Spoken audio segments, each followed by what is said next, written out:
hoy la única prioridad del Banco Central es tratar de recuperar como sea dólares,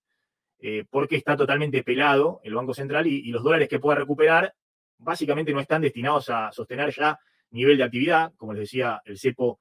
se ha cerrado muchísimo en la última semana, ha habido prácticamente parálisis total de operaciones y está destinado a tratar de controlar la brecha cambiaria, que esa brecha que tiene el techo del 100% no pegue un salto y desbarajuste todo. Fíjense que lo que siempre dijimos, que en la primera parte del año el Banco Central estuvo vendiendo dólares y es la parte del año donde tendría que haber estado comprando. Obviamente acá estuvo todo el impacto de la sequía y decíamos que en la segunda parte del año, este era el típico gráfico que hacíamos de las últimas 6 elecciones, con paso desde 2011, siempre las barritas verde claro, siempre en la segunda parte del año había ventas promedio del Banco Central en 2011, en 2013, en 2015, en 2017, en 2019, en 2021. Es decir, con cepo, sin cepo, con Cristina, con Macri, con Alberto Fernández, siempre en la segunda parte del año había ventas promedio de 4.000 millones de dólares del Banco Central. Y en la primera parte del año, siempre el promedio de todas esas elecciones, el Banco Central compraba. Acá el Banco Central se quedó pelado en la primera parte del año y ahora lo que está haciendo es, con el cepo total, fíjense que en lo que va de agosto, que en el promedio de las últimas 6 elecciones, siempre en agosto vendió 1.000 millones de dólares promedio,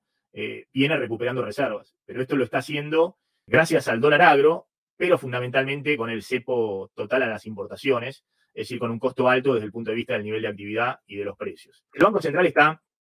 con reservas netas totalmente negativas, ya casi 10.000 millones de dólares de reservas negativas, y lo único que hay en las reservas del Banco Central, hay reservas brutas por 24.000 millones, pero son todos préstamos. Es decir, no son dólares del Banco Central. Fíjense que hoy, no sé, prácticamente el 80% de las reservas es el swap con China, es decir, es el préstamo con China que se está ejecutando una parte. Otra parte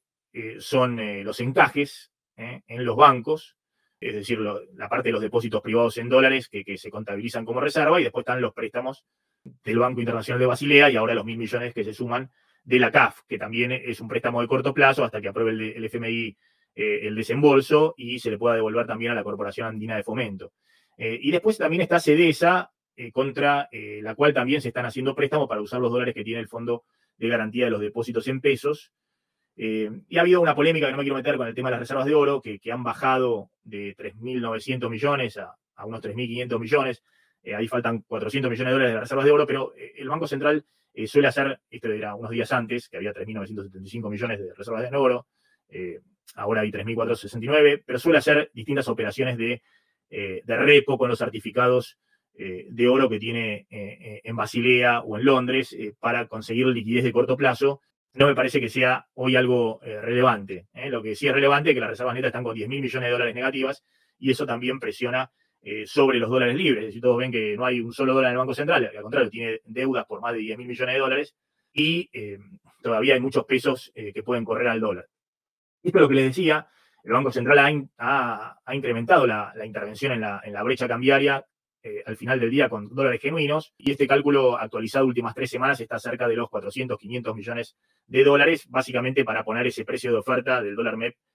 abajo de los 520 pesitos. Después vamos a ver el tema de depósito en dólares. Lo que quiero mostrarles es esto, y vuelvo a hacer este punto respecto a la situación con el fondo. Al FMI se le llevan pagados hasta el día de hoy,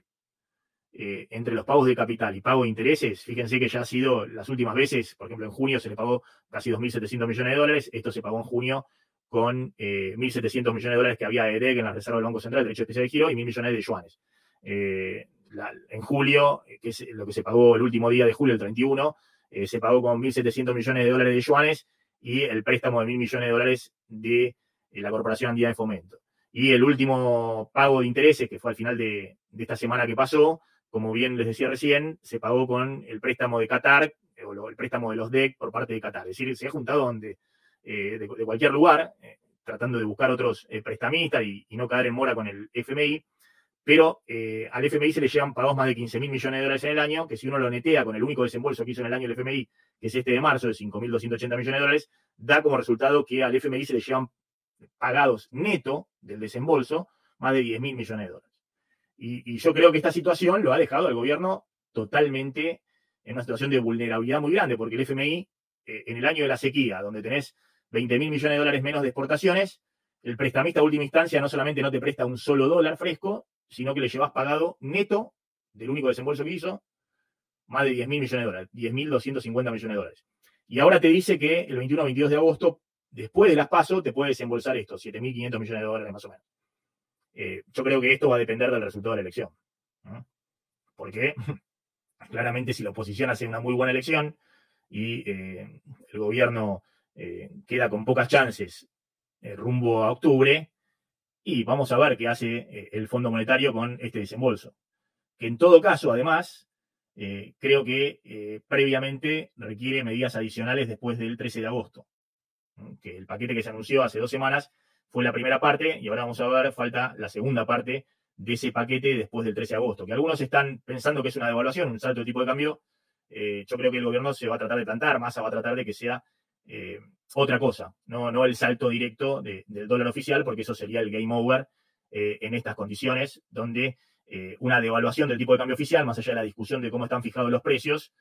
te acelera rápidamente la inflación por arriba de los 2 dígitos, muy por arriba de los 2 dígitos, y además te provoca una recesión en el cortísimo plazo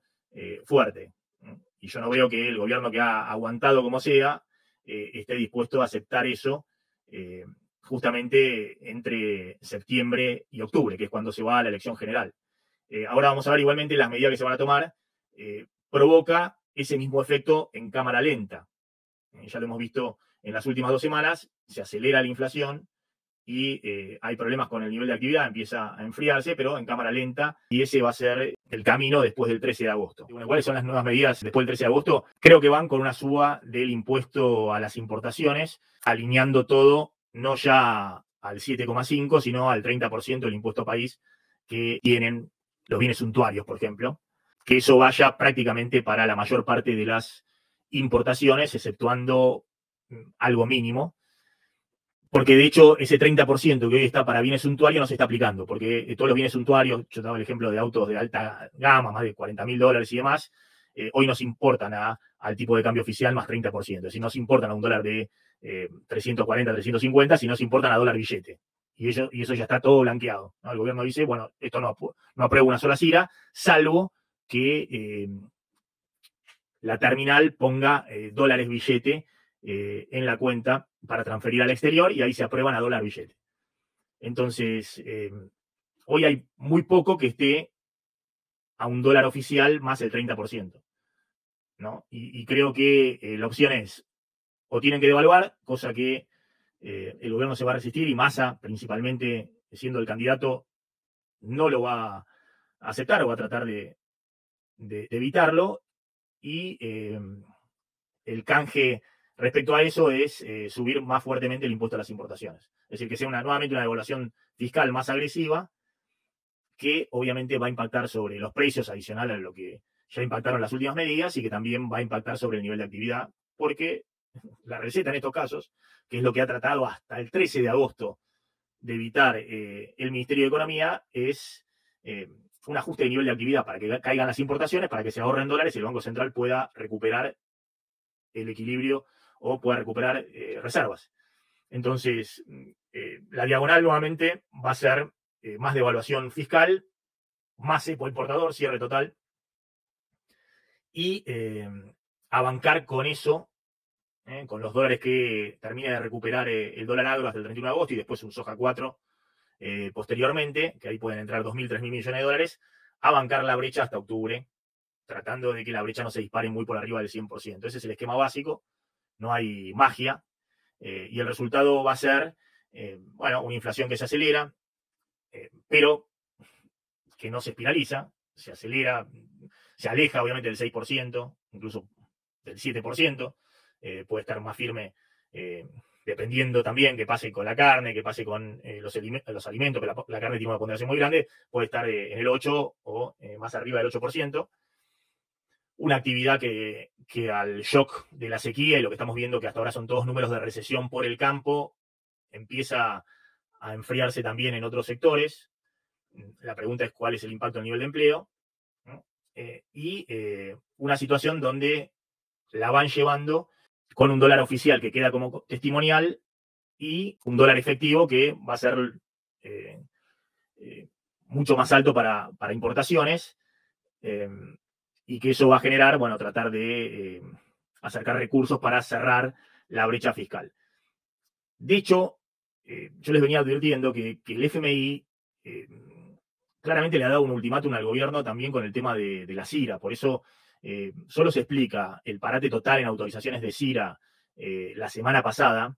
en que, bueno, el FMI está esperando medidas adicionales después del 13 de agosto, porque ya lo he explicado acá, todos pensamos que en agosto, por ejemplo, a las automotrices, Massa, ¿qué más querría que autorizarle todas las CIRAs que pidan? Total, se paga a 195 días, se paga después de la elección, lo paga en todo caso incluso después de diciembre, el próximo gobierno.